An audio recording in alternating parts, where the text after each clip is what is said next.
Hi, I'm Maxim, a multi-physics simulation engineer. I do thermal integrity checking of the PCB to ensure it's compliant with the system requirements. Although the PCB design at this stage is not yet complete, as soon as the board 3D geometry is ready, I can start the analysis in SimCenter Flow EFD, a CFD simulation environment built in NX. Alex created the assembly file for the PCB design, so I can start the work from this point. First, let's do an arrangement of the assembly. To simplify the geometry for the FlowEFD solver, I'm using basic thermal models for some electronic components and exclude some other components from the analysis. These models can be built from the data available in the manufacturer datasheets. This decreases calculation time significantly while still giving accurate results. The FPGA dissipates around 100 watts, so I will add a heatsink with the integrated fan. The accurate fan geometry is not important for my simulation, so I replace it with a simplified version. I place the board into the chassis system design and will run the simulation in that context.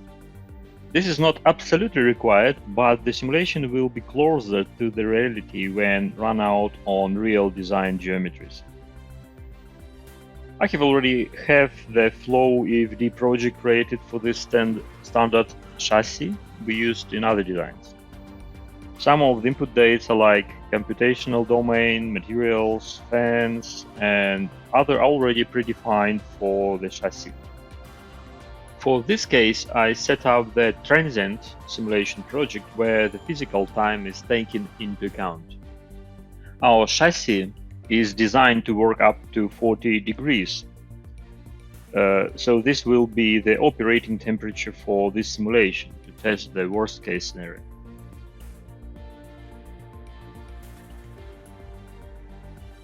I load the electronic thermal models from FlowEFD engineering database, a library, and finalize the project setup. The next steps are a mesh arrangement and solver setup, then I can run simulation.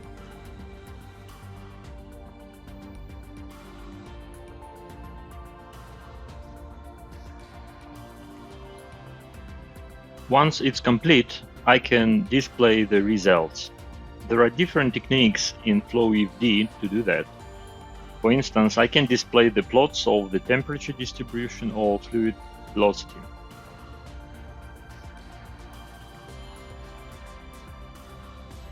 In the example, I display the plot to see the air velocity nearby the heatsink. It helps me to identify the areas in the design which may require the improvements.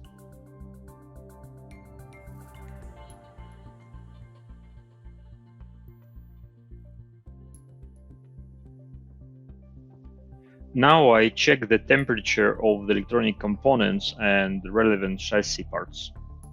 As you can see, there is a significant overheat of the FPGA and adjacent DDR4 chips, so a better FPGA heatsink solution must be selected. The fan velocity and ribs geometry can be optimized.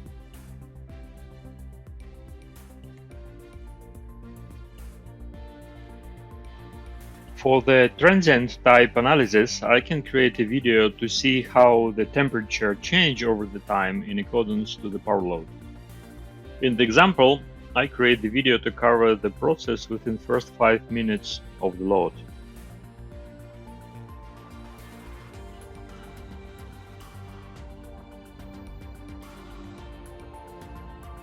Let's optimize the FPGA heatsink to get a better cooling.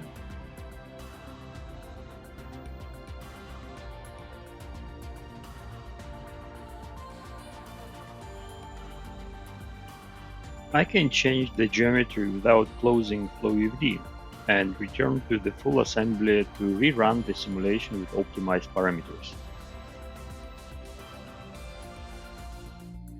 I increase the size of the heatsink, also adjust the volume flow rate of the fan in the FlowEFD project. Then run the simulation again.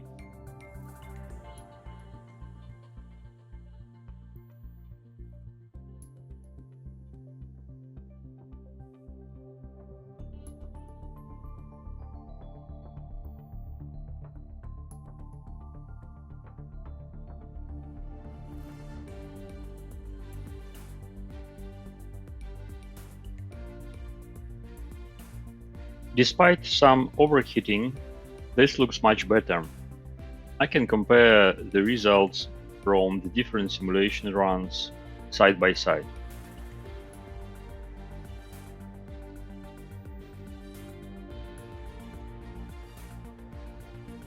For instance, let's see the FPGA temperature compared from two different simulations where different heatsink size and fan were tested.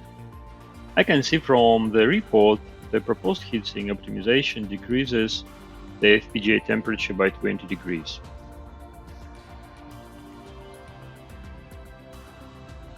I think certain adjustments at the chassis can improve the cooling of the control board further to meet the thermal requirements. I will work on that while the layout team continues work on the PCB.